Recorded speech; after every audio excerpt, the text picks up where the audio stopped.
Anong gusto mo? Kayamanan o pamilya?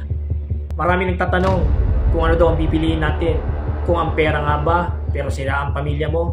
Pero wala kang pera o mahirap ka, pero buo naman ang iyong pamilya. Parang ganito lang yan. Para ka lang tinanong na kung mabubuhay ka ba sa mundong ito. Kung papipiliin ka, anong gusto mo? Mabubuhay ka ng may kamay pero walang paa, pero may paa ka pero wala kang kamay. Simple lang ang sagot, kaibigan.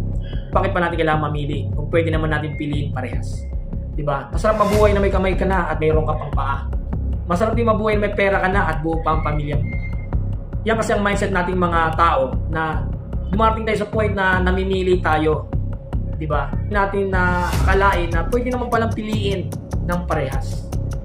Kaibigan, kaya nga tayo dito na mabuhay sa mundo is para ma-fulfill natin yung purpose natin.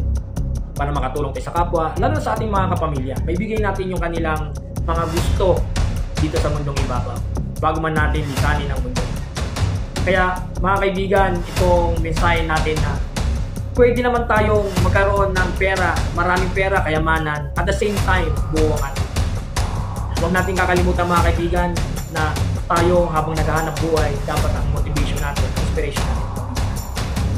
At huwag naman sanang dumating ang pagkakataon na mas pipiliin natin ang pera